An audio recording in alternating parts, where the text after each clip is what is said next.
नमस्कारम। नीलाञ्जनं समाभासं रविपुत्रं यमाग्रजं छायामार्तण्डसम्भूतं तं नमामि शनेश्वरम् तं नमामि शनेश्वरम्। मनोजवं मारुततुल्यवेगं जितेन्द्रियं बुद्धिमतां वरिष्ठं वातात्मजं वानरयूथमुख्यं श्रीरामदूतं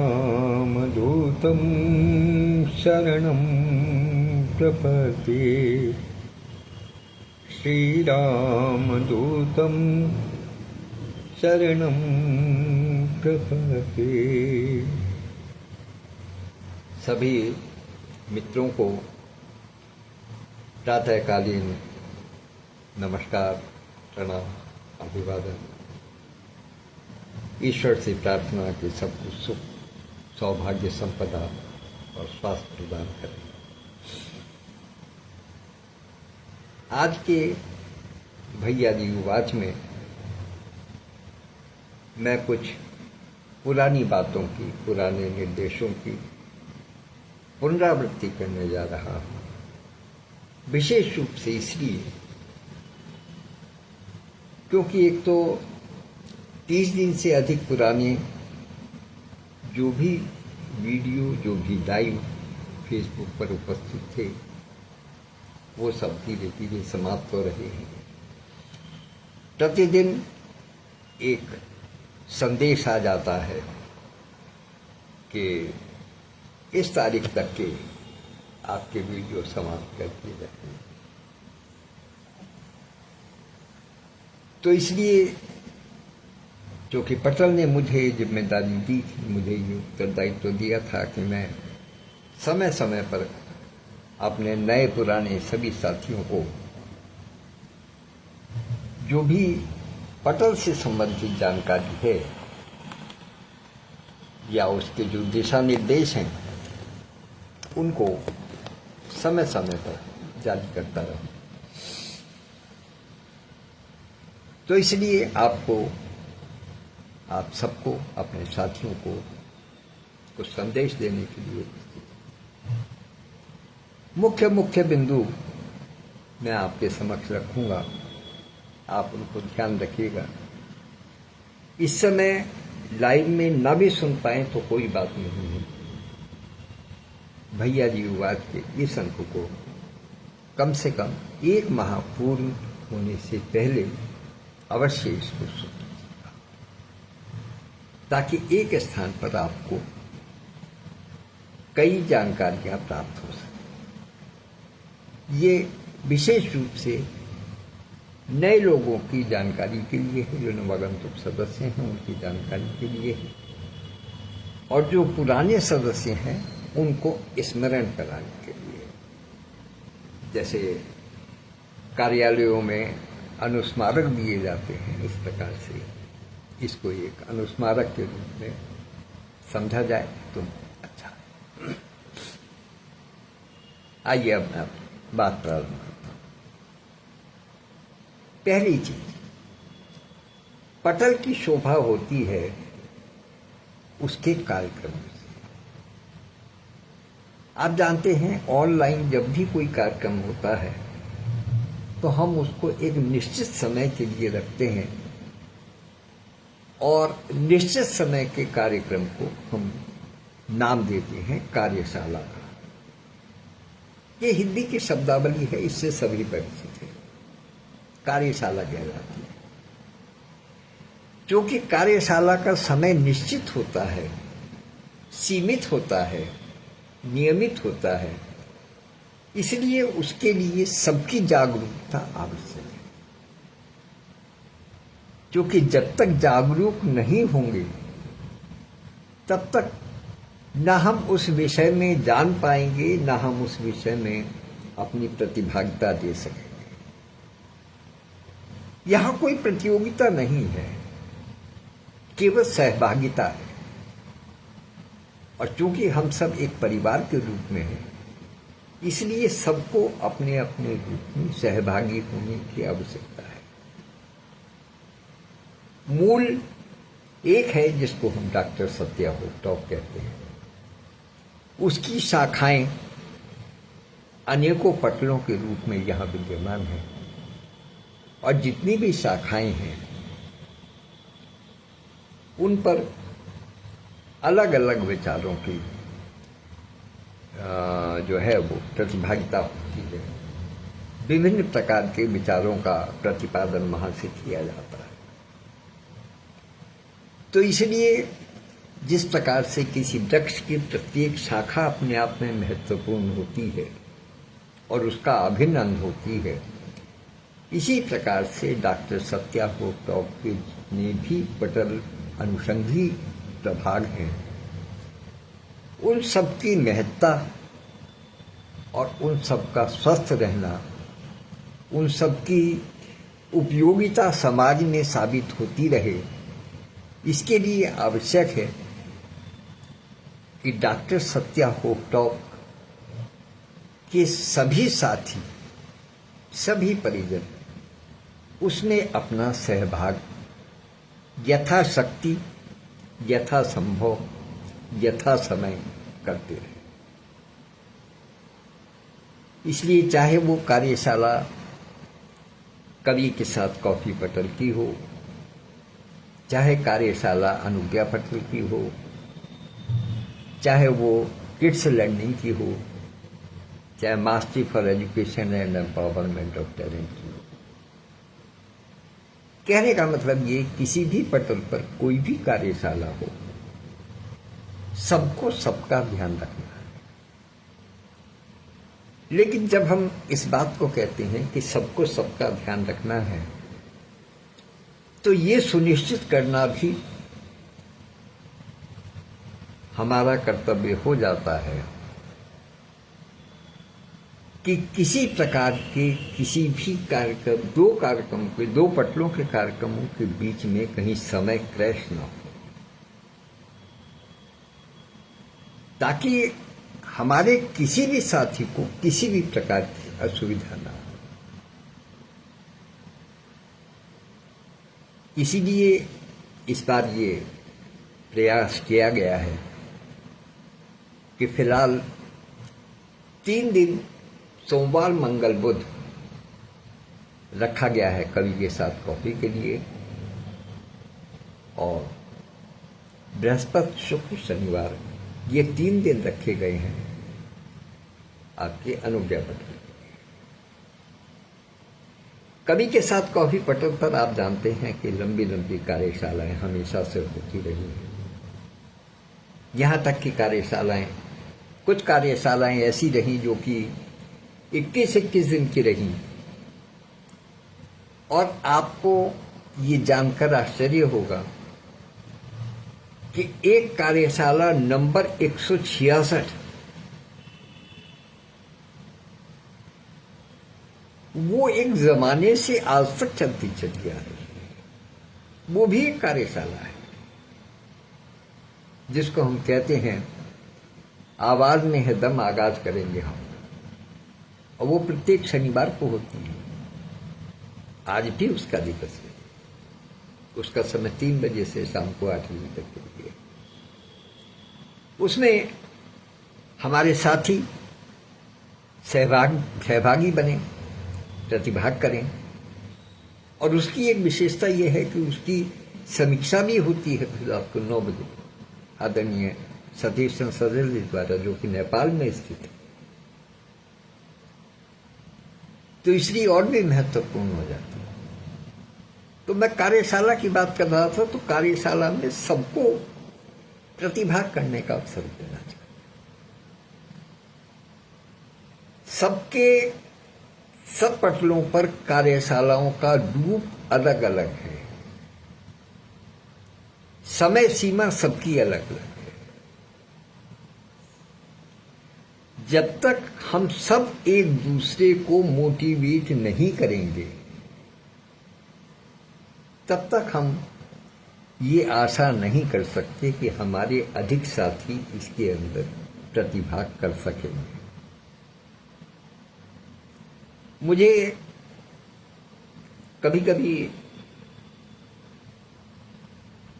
स्वयं पर क्षोभ होता है। वास्तविकता कह रहा हूं, इसको अन्यथा न लीजिए। मुझे कभी कभी स्वयं पर क्षोभ होता है कि मैं कुछ अपनी परिस्थितियों के कारण पटल पर अब अधिक नहीं आ पाता हूं। प्रयास करूंगा धीरे धीरे अपनी आवृत्ति को बढ़ाने का। चाहूंगा कि प्रतिदिन एक समय अवश्य अपने परिवार के साथ में मिलकर के कुछ अपने मन की बात साझा करूं, कुछ अपनी बात कहूं। क्योंकि जब से मैं पटल पर आना मेरा थोड़ा कम हुआ है, तब से मुझे स्वयं को कुछ ऐसा अनुभव होने लगा है जैसे कि एक उबने वाली सी स्थिति आ गई है, या कहिएगा कि एक शिथिलता आ गई है मेरे अपने अंदर भी और पटल की क्रियाविधि में भी, कार्यविधि में भी लगता है ऐसा। भले ही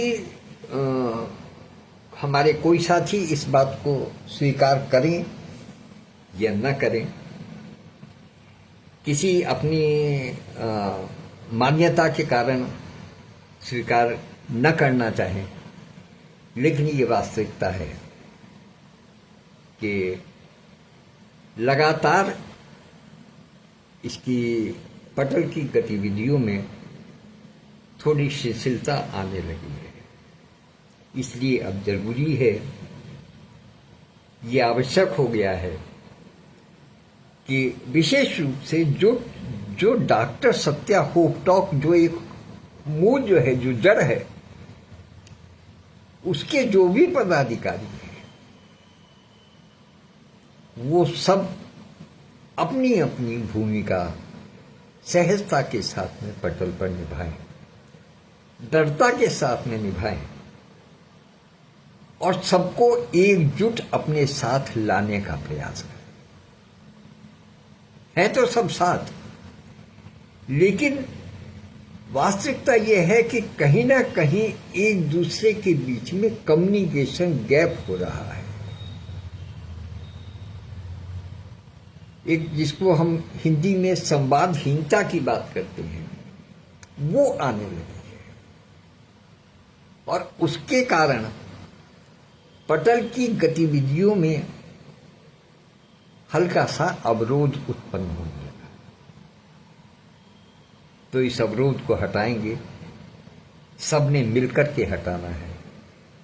डॉक्टर सत्या होपटॉक के हमारे जितने भी पदाधिकारी हैं, विशेष रूप से जो पटल के कार्यकारिणी है वो एक अलग चीज है, लेकिन डॉक्टर सत्या होपटॉक के जो पदाधिकारी हैं उनसे मैं विशेष रूप से आग्रह करना चाहूंगा कि वो सब अपनी अपनी भूमिकाओं में सजग हो, अपनी अपनी भूमिकाओं को समय से निभाएं, तत्परता के साथ में निभाएं और सबका आह्वान करें। अब कुछ बात और मैं कहना चाहता हूं। जब यहां से जब कोई संदेश जारी होता है, डॉक्टर सत्या होपटॉक के जो पदाधिकारी हैं, मुझे आवश्यकता नहीं है कुछ बताने की कि कौन कौन है, सबके संज्ञान तक मेरा संदेश निश्चित रूप से पहुंचेगा और सबको अपनी अपनी दायित्वों का भान भी है और पुनः स्मरण हो जाएगा कि हमें क्या क्या करना है। मुझे किसी को कहकर ये बताने की आवश्यकता नहीं है कि किसको क्या करना है। जहां तक पटल की कार्यशालाओं का संबंध है, उसमें मेरा विशेष निवेदन है, सभी इस बात का संज्ञान ले लें कि 3 दिन की कार्यशाला जहां कवि के साथ कॉफी की है, उस पर चूंकि हमेशा से लंबी कार्यशालाएं चलती रही हैं, इसलिए उसके 3 दिन के प्रयोग में कोई दिक्कत नहीं है। लेकिन अनुज्ञा में जो 3 दिन मिले हैं, उन 3 दिनों को हम 2 कार्यशालाओं में बांट सकते हैं। ये मेरा अनुरोध है। जो अनुज्ञा की कार्यकारिणी है वो इस बात का संज्ञान दे। उसको पहले 2 दिन हम अलग अलग कार्यशालाओं में बांट सकते हैं और तीसरे दिन तक चले और पहले दिन एक कार्यशाला के विषय में, दूसरे दिन और तीसरे दिन दोनों कार्यशालाओं के विषय में अपने अपने विचार रखें। जिसको जिस विषय में अधिक रुचि हो वो उसमें रखे और दोनों में रुचि हो तो बहुत अच्छा है। कोई आवश्यक नहीं है कि अलग अलग समय दिया जाए, लेकिन एक ही समय में दोनों विषयों पर भी बात की जा सकती है। लेकिन इसका अर्थ ये नहीं है कि पहले दिन जब एक कार्यशाला की बात की जाए तो उस दिन किसी की प्रस्तुति ही ना हो। इस प्रकार से पटल को खाली छोड़ना उचित नहीं है।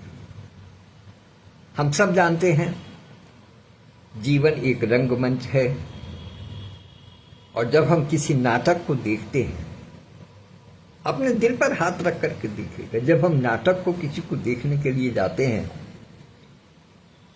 तो हम सबकी ये इच्छा होती है कि जो मंच सजा हुआ है, जहां नाटक होना है, वो मंच नाटक प्रारंभ होने के बाद में एक क्षण के लिए भी बिना किसी गतिविधि के खाली न रहे। और कुछ नहीं हो तो चाहे बीच में जो जोकर हैं, जो हंसाने वाले होते हैं, विदूषक होते हैं, भले ही चाहे उनकी एंट्री हो, भले ही चाहे किसी चुटकुले वाले की एंट्री हो, लेकिन मंच हम दर्शक होते हुए एक क्षण के लिए भी खाली नहीं चाहते। क्योंकि ज्यों ही मंच खाली होता है, हम तुरंत आपस में बातचीत करने लगते हैं कि अरे देखो ये टाइम खराब कर रहा है। तो इसलिए मेरी इस मूल भावना को समझें। मैं अपने सभी साथियों से अनुरोध करता हूं, इस मूल भावना को समझें और इसके अनुसार अपनी रूपरेखा, अपना कार्य बनाएं। तो इसलिए ऐसा ना हो कि कोई दिन बिल्कुल खाली और कोई दिन इतना भरा कि सुनने की क्षमता जो है वो सबकी समाप्त हो चले। ऐसा भी ना हो। सहजता के साथ में सब अपनी अपनी बात करते चलें।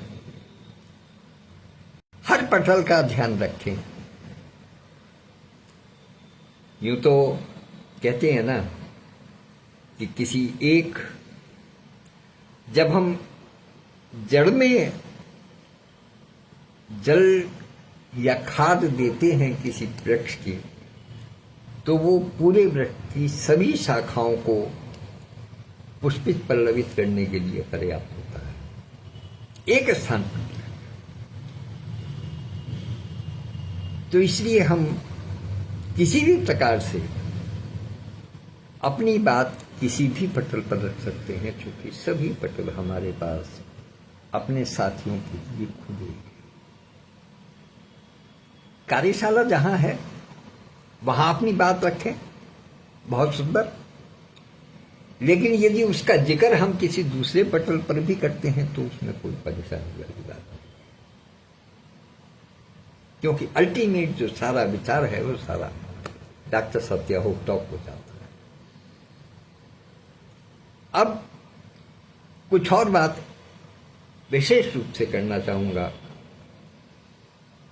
जैसा मैंने पिछली बार भी कहा था कि अपनी डायरी अवश्य बना करके रखिएगा।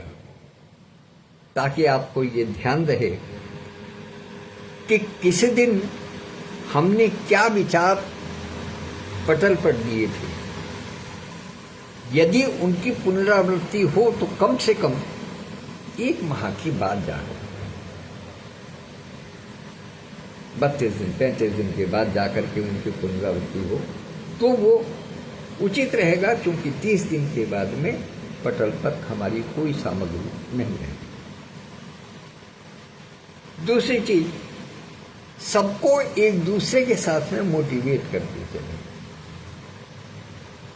तीसरी चीज, जिस भी पटल की जो भी कार्यकारिणी है, उस सारी कार्यकारिणी को जो कार्यकारिणी के अध्यक्ष हैं या सचिव हैं, वो उस अपनी सारी कार्यकारिणी को कुछ ना कुछ छोटे छोटे कार्य बांटते चले, ताकि किसी भी एक पर अधिक भार न पड़े और सबको अपनी सहभागिता का अपने महत्वपूर्ण होने का आभास होता है, क्योंकि हमारे सभी सदस्य महत्वपूर्ण हैं। कोई भी सदस्य हमारे लिए कम नहीं है, कोई भी अधिक नहीं है, सब महत्वपूर्ण है, क्योंकि हम में से ही सभी प्रतिभागी हैं, सभी सहभागी हैं और सभी अपने आप में किसी न किसी नियंत्रक की भूमिका में है, किसी न किसी स्थान पर। तो इसलिए सब अपनी अपनी विशेषता का ध्यान रखें, अपने अपने गुणों के निखार के लिए, अपने अपने विचार से समाज को उद्वेलित करने के लिए अपनी बातें रखते रहें, लगातार रखें। आज से मैं प्रयास करूंगा कि प्रतिदिन